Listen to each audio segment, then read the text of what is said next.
काय नाव आहे त्याचं? पदार्थ, सभोवतालचे अवस्था आणि गुणधर्म. सभोवतालचे म्हणजे आपल्या परिसरात सापडणारे पदार्थ आणि त्यांची काय बघायचे आपल्याला? गुणधर्म एक बघायचे आणि अवस्था एक बघायच्या. काय बघायच्या? अवस्था आणि गुणधर्म बघायचे. आता बघा, पाण्याच्या स्थायू, द्रव व वायू अवस्थांची नावे लिहा. पाण्याच्या, कुणाच्या? पाण्याच्या. पाणी बघितलं का तुम्ही? पाण्याची स्थायू अवस्था कोणती? मग बर्फ, बरोबर आहे का? द्रव अवस्था कोणती? पाणी. आणि वायू अवस्था कोणती? वाफ. त्या पाण्याच्या आपण 3 अवस्था लिहिल्या. प्रत्येक पदार्थ जो असतो तो या 3 अवस्थेमध्ये असतो. आता बघा, पदार्थाच्या अवस्था आणि अवस्थांतर. काय? अवस्थांतर. अवस्थांतर म्हणजे काय? पदार्थाचे एका अवस्थेतून पदार्थ दुसऱ्या अवस्थेत जाणे, ह्याला काय म्हणायचं? अवस्थांतर. काय म्हणायचं? अवस्थांतर. पदार्थाच्या कोणत्या कोणत्या अवस्था आहेत? स्थायू, द्रव, वायू. कोणत्या कोणत्या? स्थायू, द्रव, वायू. या पदार्थाच्या किती अवस्था आहेत? 3. आणि एका अवस्थेतून म्हणजे स्थायूमधून द्रवामध्ये गेलं की काय झालं? अवस्थांतर झालं. काय झालं? अवस्थांतर झालं. द्रवामधून पुन्हा वायूमध्ये गेलं की काय झालं? अवस्थांतर झालं. म्हणजे अवस्था बदलणे याला अवस्थांतर म्हणायचं. काय म्हणायचं? अवस्थांतर म्हणायचं. लक्षात आलं सगळ्याच्या? आता तुम्हाला इथं एक छोटासा प्रयोग दिलेला आहे, करून पाहूया. विज्ञानामध्ये प्रयोग करून पाहण्याला महत्व असतं. उगाच विश्वास ठेवायचा नाही किंवा काय मी बघितलं किंवा आंब्याच्या झाडाला पपया आल्या होत्या, आंब्याच्या झाडाला चिकू आले होते असं म्हणलं तर त्याच्यावर विश्वास ठेवायचा नाही. जोपर्यंत तुम्ही तुमच्या डोळ्यानं, कानानं ऐकत नाहीत, बघत नाहीत, तोपर्यंत विश्वास ठेवायचा नाही असं विज्ञान सांगतं. आता करून पाहूया. काय करायचंय बघा, एका वाटीमध्ये मेणाचे तुकडे घेऊन ते मेणबत्ती किंवा स्पिरिट दिव्यावरती तापवा. आता ही स्पिरिट नावाचा एक शब्द आला, मेणबत्ती एक आहे. आता तुम्हाला इथे दाखवलेलं आहे की एक वाटी घेतली आणि वाटीमध्ये कशाचे तुकडे थे?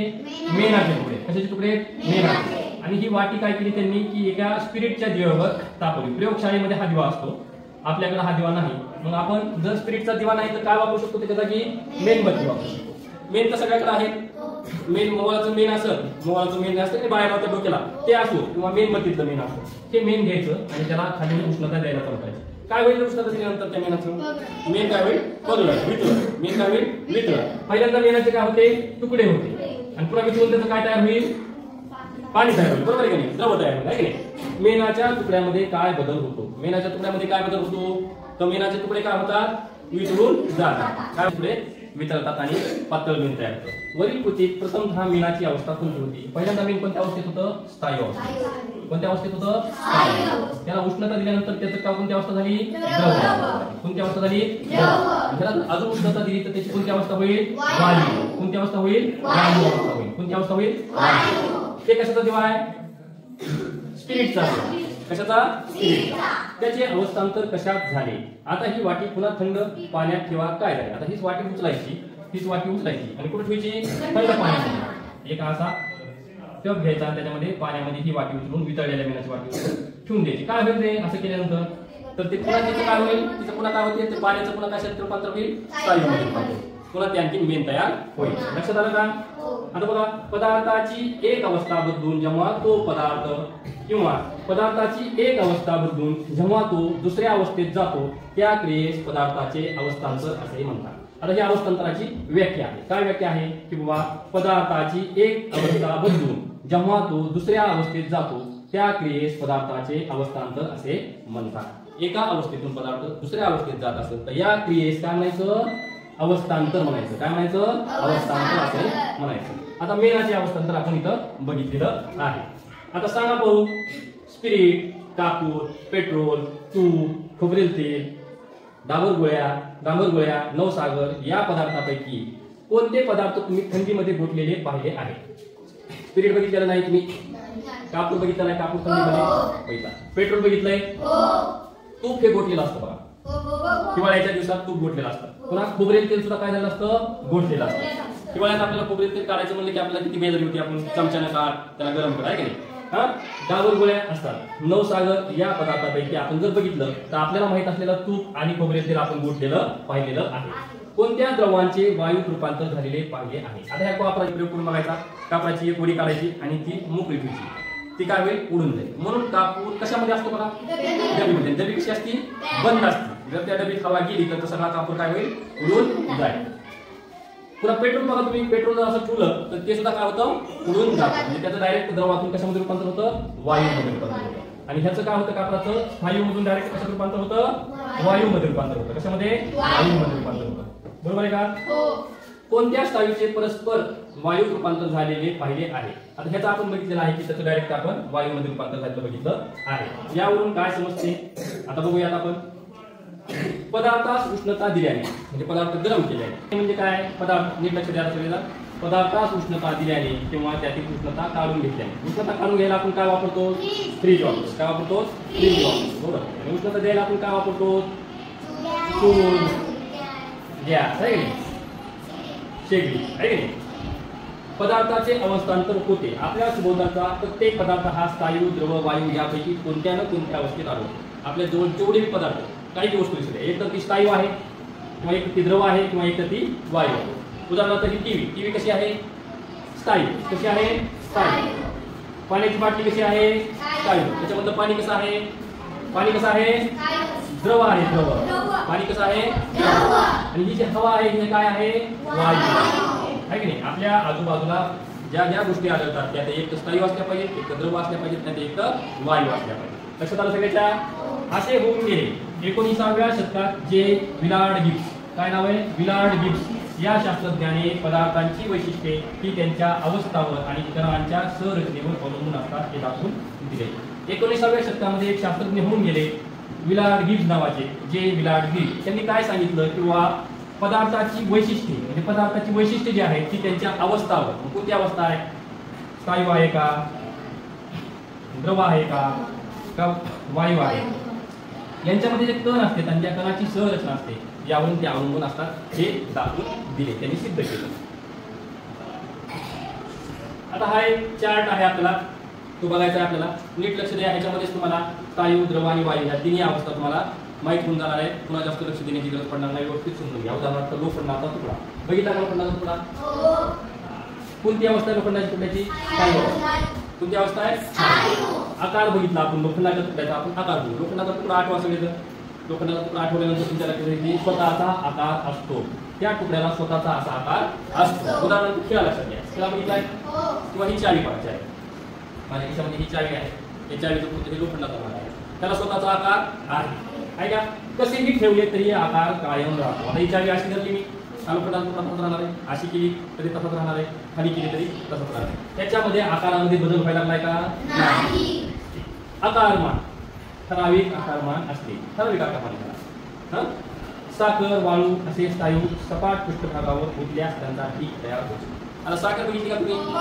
पुन्हा काय वाळू साखर आणि वाळू दोन्ही पण स्थायू आहे त्यांचा आपण ढीग करू शकतो म्हणजे ज्याचा आपण ढीग करू शकतो ते कोण येतं स्थायू ज्याचा आपण ढीग करू शकतो ते कोण येतं स्थायू आपण काय काय बघितलं बघा की स्थायू स्वतःचा आकार बदलत नाही कसा बी ठेवला म्हणजे बदलतो पण जर आपण त्याला उभा आडवा किंवा कसा जरी ठेवला तरी ते स्वतःचा आकार बदलणार नाही बदल का आकार नाही पुन्हा ठराविक आकारमान असते साखर वाळू यासारखे जर स्थायू घेतले तर आपण त्यांना काय करू शकतो ढीग करू शकतो आता आपल्याला बघायचंय द्रव काय बघायचंय द्रवामध्ये तुम्हाला पाणी सगळ्यांनी बघितलं पाणी माहिती तुम्हाला स्पिरिट म्हणजे एक प्रकारचं दिवा पेटवण्यासाठी असलेलं इंधन आहे आणि तेल मग तुम्ही खोबऱ्याचं तेल बघितलेलं असो खायचं तेल बघितलेलं असो स्वतःचा आकार नसतो द्रवाला स्वतःचा आकार नसतो उदाहरणार्थ पाण्याची बाटली आता हिचा आकार कसा आहे बघा बरं ह्याच्यात पाणी आहे कसा आकार याचा असं बोल आता बघा ह्याचा आकार कसा झाला वेगळा झाला का चिंबू सारखा आधी असा गोल होता आता वेगळा झाला आता हेच जर पाणी मी पातेल्यात ओतलं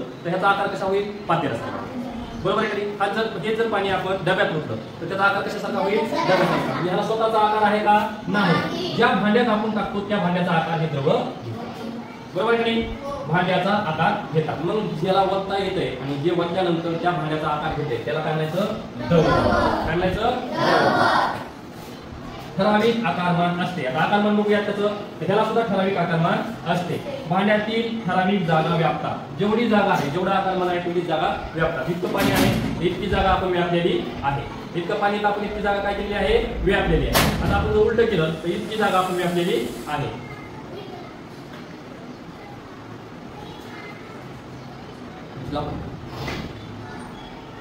आपल्याला आकारमान बघायचं आहे की ठराविक आकारमान असते भांड्यातील ठराविक जागा व्यापतात ज्या भांड्यात टाकत आपण त्याची ठराविक जागा आपण व्यापलेली असते सपाट पृष्ठभागावर ओतले तर ते पसरतात, उताराच्या दिशेने वाहतात. आता जर हे पाणी मी इथं खाली फरशीवर ओतलं तर ते फरशीवर काय होणार, पांगणार असेल. पांगणार म्हणजे पसरतात. आणि जिकडे उतार असेल तिकडे काय होणार, ते वगळत जाणार. असं झालं का. द्रवाचा हा एक गुणधर्म आहे किंवा तो जर आपण सपाट पृष्ठभागावर ओतला तर तो पसरतो आणि उताराच्या दिशेने वाहत जातो. लक्षात आलं. आता आपल्याला बघायचंय वायू. काय बघायचंय, वायूचं उदाहरण काय आहे, हवा.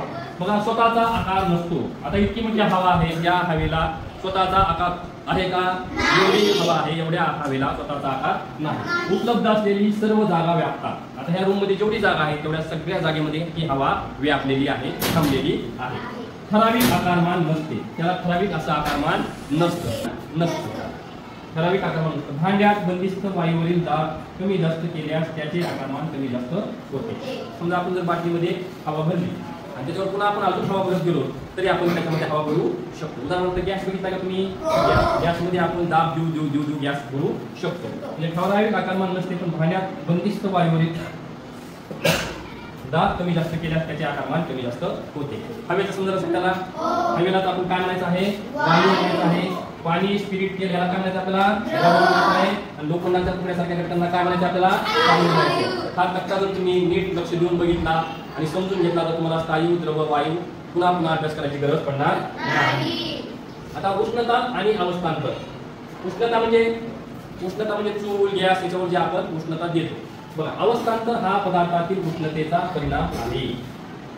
का होते अवस्थांतर, म्हणजे एका अवस्थेतून पदार्थ दुसऱ्या अवस्थेत का जातो, तर उष्णतेमुळे जातो. एक तर उष्णता दिली पाहिजे किंवा त्याच्यातून काय करून घेतली पाहिजे, काढून घेतली पाहिजे. उष्णता दिली तरी अवस्थांतर होणार आहे आणि उष्णता काढून घेतली तरी अवस्थांतर होणार आहे.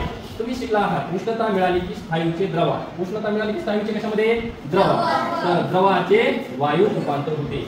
तसेच पदार्थ थंड होत गेला म्हणजे त्यातील उष्णता कमी झाली की वायूचे द्रवात, तर द्रवाचे स्थायू रूपांतर होते. हे तुम्ही शिकलेलं आहे. आता या टप्प्यावर आपण व्यवस्थित शिकून घेऊया, समजून घेऊया. अवस्थांमधील बदल. काय, अवस्थांमधील बदल. आता बघा, इथे उष्णता दिली वरी आणि इथं थंड केलं. आता स्थायू कोण आहे, स्थायू. त्याला जर उष्णता दिली तर काय होतंय, द्रव. द्रवाला उष्णता दिली काय होतंय, स्थायूला उष्णता दिली की द्रव, द्रवाला उष्णता दिली की वायू, स्थायूला उष्णता दिली की द्रव, द्रवाला उष्णता दिली की वायू. उष्णता दिली, आता उष्णता काढून घेऊ. आता उष्णता काय करून घेऊ, काढून घेऊ.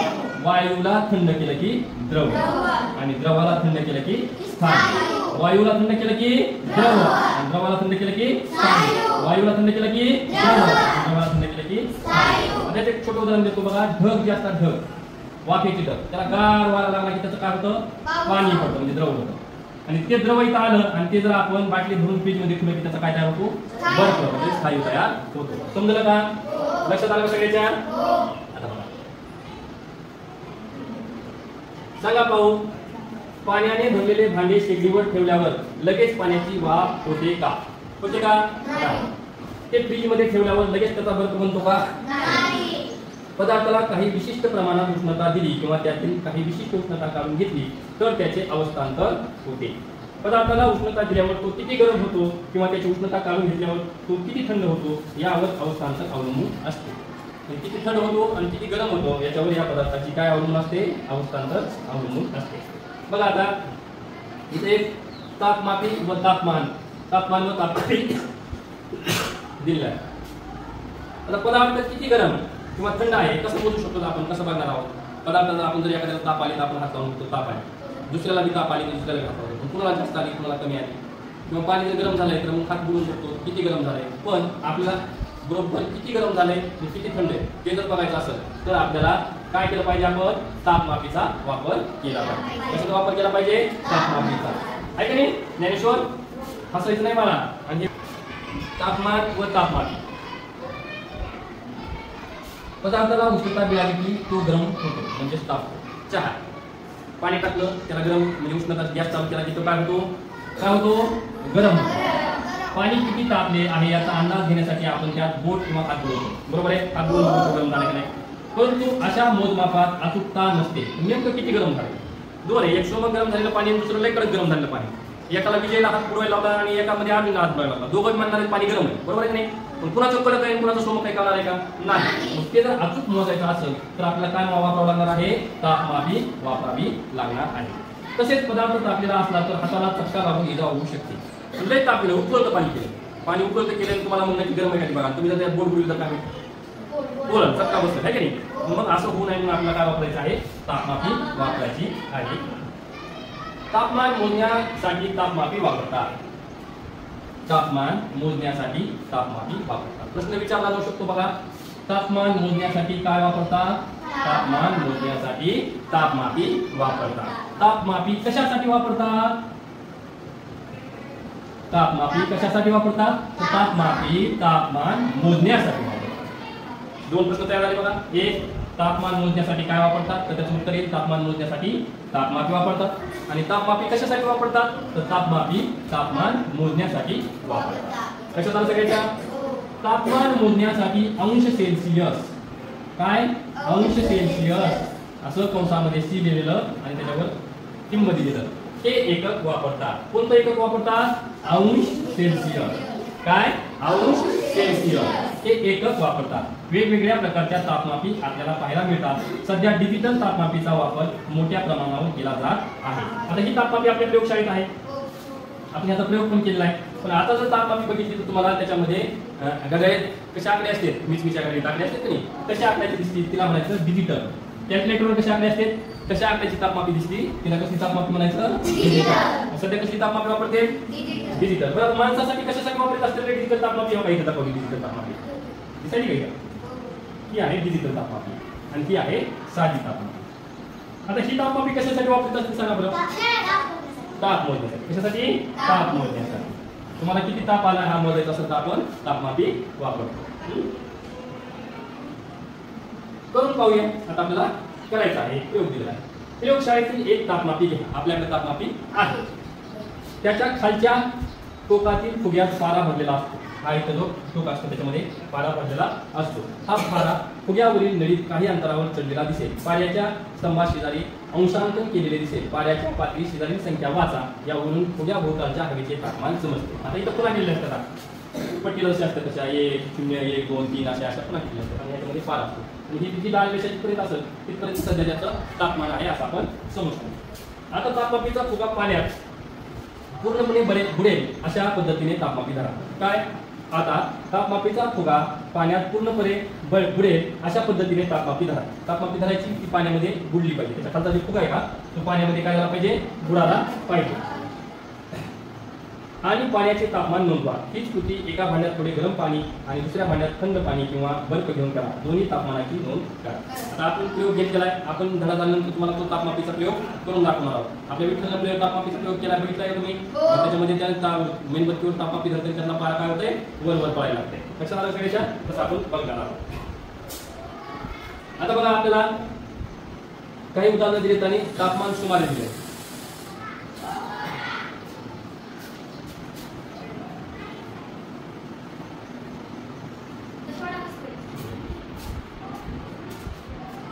चला बघा, काही उदाहरणे आणि तापमान सुमारे. उकळते पाणी. जर उकळणारं पाणी असेल तर त्याचं तापमान आहे 100 अंश सेल्सिअस. किती? 100 अंश. लक्षात ठेवायचं, विसरायचं नाही. उकळत्या पाण्याचं तापमान किती? 100 अंश सेल्सिअस. उकळत्या पाण्याचं तापमान किती? 100 अंश. गोठणारे पाणी त्याचं तापमान किती? 0 अंश सेल्सिअस. म्हणजे ज्यावेळी बर्फ होणार आहे त्याचा तर त्याचं किती? 0 अंश सेल्सिअस. हवा हिवाळ्यात रात्रीच्या वेळी ऋण 18 अंश सेल्सिअस. किती? किती असतं? ऋण 18 अंश सेल्सिअस. आणि शरीराचे तापमान, तुमच्या जर शरीराचं तापमान बघितलं तर किती अंश सेल्सिअस असतं? 37 अंश सेल्सिअस. किती अंश सेल्सिअस? 37. म्हणजे तुमची जर ताप मोजली तर ती किती भरायला पाहिजे? 37. ती 38 भरली की तुम्हाला ताप आलेली आहे. लक्षात आलं का? म्हणजे तुमच्या निरोगी माणसाच्या शरीराचं तापमान 37 अंश सेल्सिअस असतं. आता प्रयोग करताना घ्यायची काय? आता काय केलं बघा, इथं एक प्रयोगाचे एक पात्र आहे आणि त्या पात्रामध्ये एक केमिकल घेतलेलं आहे, एक रसायन घेतलेलं आहे आणि त्याला कसं धरलेलं आहे बघा. तर हात बरोबर त्या तोंडावर येणार नाही या पद्धतीने धरलेला आहे, ह्याला बरोबर नाही. आणि हा जो हात आहे तो हात वरी तोंडावर येणार. ह्याच्यातला जर वाफा निघालेला असेल किंवा गरम असेल तर इथं काय होणार आहे? त्याला पोळणार आहे. ही चुकीची पद्धत आहे आणि ही पद्धत बरोबर आहे. आता उत्कलन. उत्कलन म्हणजे काय? उकळणे. उत्कलन म्हणजे काय? उकळणे. उत्कलन म्हणजे काय? तुम्ही जर आता तुमच्या घरी आईने चहा ठेवला असेल आणि त्या दूध किंवा पाणी जर उकळायला लागलं तर त्याला काय म्हणायचं आपण? उत्कलन म्हणायचं. काय म्हणायचं? आंघोळीसाठी पाणी ठेवलं तुमच्या आईने आणि ते काय व्हायला लागले? उकळायला लागले. तर मग त्याचं काय व्हायला लागले? उत्कलन व्हायला लागले. काय व्हायला लागले? उत्कलन शब्द समजला सगळ्याला? पाण्याचे सतत बाष्पीभवन होत असते. सारखं पाण्याची काय होत असते? वाफ. बाष्पीभवन म्हणजे काय? वाफ. सारखंच होत असते. खरं वाटते का तुम्हाला की सारखंच पाण्याची वाफ होत असेल? समजा ही पाण्याची बाटली माझ्याकडे आणि मी इथं पाणी हे घेतलं, ह्याची वाफ होईल का? होईल का? आता मी इथे थोडं पाणी सांडलं का? बरोबर आहे. त्याला मी गरम करायला होतं, त्याला मी चूल लावली का चालू? पण 1-1.5 तासाला इथं पाणी उडून गेलं असतं. गेलं असते. मग ते कसं उडून गेलं असते? काय झाली असते? त्याची वाफ झाली असते. कशी झाली असती? त्याच्या आजूबाजूला असलेल्या उष्णतेमुळे त्याची काय होते? वाफ होऊन जाते आणि निघून जाते. म्हणजे पाण्याची सतत काय होत असते? वाफ होत असते. आणि वाफ होणे ह्याला काय शब्द आहे? बाष्पीभवन. काय शब्द आहे? बाष्पीभवन. फरशीवर सांडलेले पाणी हळूहळू आपोआप वाढते. बघा आता मी जसं सांगितलं तुम्हाला तसं झालं. हे आपल्याला माहिती आहे. बाष्पीभवन पाण्याच्या पृष्ठभागावरून होते. पृष्ठभाग म्हणजे वरच्या भागावर. आता हे जे पाणी आहे ह्याचा जो पृष्ठभाग आहे हा वरचा भाग आहे. बाष्पीभवन इथून होणार आणि वरच्या जे पाण्याचे अणुरेणू आहेत त्याची वाफ होऊन ती वर उडून जाते. मग पाणी उकळते तेव्हा काय होते? पाणी जसजसे गरम होते तसतसे त्याचे तापमान वाढते आणि बाष्पीभवन अधिकाधिक जलदगतीने होऊ लागते. जर उकळायला लागलं पाणी तर ते पटपट पटपट पाण्याची वाफ व्हायला लागते, गतीनं होऊ लागते. शेगडीवर ठेवलेल्या पाण्याने उष्णतेची एक पातळी गाठली की पातेल्यातील सर्व भागातून पाण्याचे बाष्पीभवन होऊ लागते. म्हणून वाफेचे बुडबुडे भराभर पृष्ठभागापर्यंत येताना दिसतात आणि ती वाफ हवेत विसरते. यालाच पाण्याचे उकळणे किंवा उत्कलन म्हणतात. आता जर मी विचार केला तर हे जे पाणी आहे त्या पाण्याची वाफ सारखंच फैलत असते. सारखंच तुमच्या घरामध्ये एखाद्या टोपल्यामध्ये पाणी ठेवलेलं असेल तर तुम्ही माठात पाणी दिले, माठापेक्षा टाकीमध्ये पाणी ठेवलं त्याचं जर तोंड उघडं ठेवलं तर त्याची सारखंच वाफ होत असते. त्याला आपण बाष्पीभवन म्हणतो. काय म्हणायचं? बाष्पीभवन. पण ज्यावेळेस तुम्ही त्याला उष्णता देता त्यावेळेस पाण्याचं काय होतं? उकळायला होतं, उड्या मारायला लागतं पाणी. आणि खालून तुम्ही जर एक लक्ष दिलं तर पाण्याचे बुडबुडे असे हवेचे बुडबुडे वर येतात ते निघतात आणि सगळ्याच ठिकाणाहून त्याची काय व्हायला लागते? वाफ आहे. बाष्पीभवनात खालच्या पाण्याची वाफ होत नाही, फक्त वरची पृष्ठभागावरची वाफ होते. पण ह्या उत्कलनामध्ये जेवढं पाणी आहे तेव्हा सगळ्याच कुटुंबी कोणत्याही अंगातून त्याची काय व्हायला लागते? वाफ होत लागते. त्यालाच म्हणायचं पाण्याची उकळणी किंवा उत्कलन. लक्षात आलं का? फरक लक्षात आला उत्कलन बाष्पीभवनामधला? उत्कलनामध्ये वाफ कुठून बी निघते आणि म्हणजे खालच्या भागातून पण तिची वाफ तयार होते, वरच्या भागातून. पण बाष्पीभवनात फक्त पृष्ठभागावरच्या पाण्याची वाफ होते. म्हणजे तळ्यामध्ये जे पाणी, त्या तळ्यातल्या पाण्याची फक्त वरचा भाग आहे का तळ्याचा, त्याच्या वरच्याच पाण्याची वाफ होणार, खालच्या पाण्याची वाफ होणार नाही. आणि ज्यावेळेस तुम्ही उकळायला लागता एखाद्या पातेल्यामध्ये ते पाणी घेऊन तर त्याच्या खालच्या पातेल्यातल्या खालचे सुद्धा बिंदू काय होणार? रेणू काय होणार? त्यांची वाफ होणार आणि ते वर निघून जाणार. याला म्हणायचं उत्कलन किंवा उकळणी. शुद्ध पाण्याचे समुद्र सपाटीला उत्कलन. जर पाणी शुद्ध घेतलं आणि समुद्र सपाटीला उत्कलन केलं जातं तर 100 अंश सेल्सिअस तापमानाला होते. किती अंश सेल्सिअस तापमानाला? 100 अंश सेल्सिअस. त्याचा हा पाण्याचा उत्कलनांक होईल. 100 अंश सेल्सिअसला पाणी उकळते. नीट लक्षात द्या. किती अंश सेल्सिअसला पाणी उकळते? शुद्ध पाणी असेल तर किती अंश सेल्सिअसला उकळणार आहे? 100 अंश. आणि हा पाण्याचा उत्कलनांक आहे म्हणजे अंक उत्कलनांक आहे. ज्या अंश सेल्सिअसला पाणी उकळते त्याला म्हणायचं उत्कलनांक. किती आहे उत्कलनांक पाण्याचा? 100 अंश सेल्सिअस. पाण्याची वाफ थंड झाली तर एका तापमानाला वाफेचे पुन्हा पाणी होते. तर वाफ घेतली ती पुन्हा आपण जर थंड केलं तर त्या वाफेचं पुन्हा काय तयार होणार आहे? पाणी तयार. वाफेतून द्या मी सांगतो आणि लक्षात घ्या.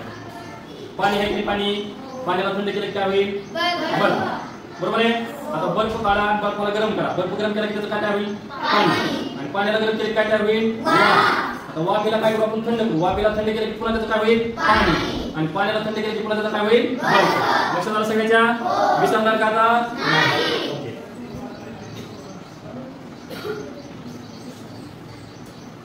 आता बघा उकळणे याला उत्कलनांक पर्यंत 100 अंश. पाण्याची वाफ थंड झाली तर एका तापमानाला वाफेचे पुन्हा पाणी होते. या क्रियेला संघनन म्हणायचं. काय म्हणायचं? संघनन. वाफेचं पाणी होणं त्याला काय म्हणायचं? संघनन. आणि पाण्याची वाफ होणे याला म्हणायचं उत्कलन. पाण्याची वाफ होणे याला म्हणायचं उत्कलन. आणि पुन्हा वाफेचं पाणी होणं याला काय म्हणायचं? संघनन. काय म्हणायचं? संघनन कशाला म्हणायचं? वाफेचं पाणी. संघनन कशाला म्हणायचं? प्रश्न विचारला जाऊ शकतो संगणन कशाला म्हणायचं? तर संगणन म्हणजे वाफेचं पाणी होणे. वाफेचं काय होणे? पाणी होणे. याला म्हणायचं संगणन. पण किती अंश सेल्सिअसला संगणन होतं? तर 100 अंश सेल्सिअसला संगणन होतं. उत्कलनाचा पण तेच आकडा आणि संगणनाचा सुद्धा ते 4 तास. जास्त पाठ करायची गरज नाही, लक्षात ठेवायची गरज नाही. उत्कलन पण 100° ला होतं आणि संगणन सुद्धा 100° ला होतं. लक्षात आलं? पाण्याचा म्हणजे पाण्याचा उत्कलनांक व संगणन बिंदू हा एकच आहे. पाण्याचा उत्कलनांक व संगणन बिंदू हा एकच आहे, हे आपल्याला याच्यावरून लक्षात आलेलं आहे. एका चंचू पात्रात थोडे पाणी घ्या. करून पाहूया. आपल्याला बघायचंय एका चंचू पात्रात थोडे पाणी घ्या, त्यात एक तापवाफी ठेवायची आहे. आता चंचू पात्राला स्पिरिटच्या दिव्याने उष्णता द्या. त्याला खालून काय करायचंय? गरम करायचं होतं. पाण्याचा उत्कलन बिंदू किती तापमानाचा आहे? किती तापमानाला पाणी उकळते? किती सांगा? 100°. आता या पाण्यात थोडे मीठ किंवा साखर टाकून पुन्हा उत्कलन बिंदू आहे ते पहा. पुन्हा उत्कलन बिंदू कोणता आहे ते पहा. आता जर आपण ह्या द्रवामध्ये मीठ किंवा साखर टाकली आणि पुन्हा गरम केलं तर हा बदलणार आहे. शुद्ध पाण्याचा वेगळा येणार आहे आणि साखर आणि मीठ टाकल्यानंतर त्याचा उत्कलन बिंदू वेगळा येणार आहे. आता आपल्याला बघायचंय गोठण. गोठण गोठण लक्षात आलं का शब्दावरून? पाणी काय होतंय? गोठते आणि पाणी गोठून त्याचा काय तयार होतंय? फ्रीज मध्ये किंवा बर्फावर ठेवलेले पाणी थंड होत जाते, म्हणजे त्याचे तापमान कमी कमी होते. एका ठराविक तापमानावर पाणी आणखी थंड न होता त्याचा बर्फ बनू लागतो, म्हणजे ते गोठू लागते. गोठू लागते म्हणजे बर्फ होऊ लागतो. गोठण म्हणजे बर्फ होऊ लागतो. ज्या तापमानावर हे घडते त्याला पाण्याचा गोठण बिंदू म्हणतात.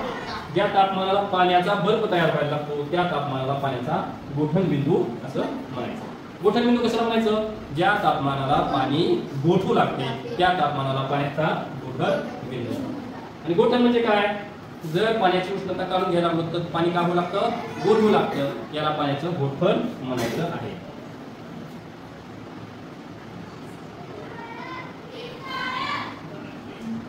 पदार्थाचे तापमान 0°C कमी होऊ शकते. उदाहरणार्थ फ्रीजच्या फ्रीजरमधील हवेचे तापमान सुमारे -18°C असते.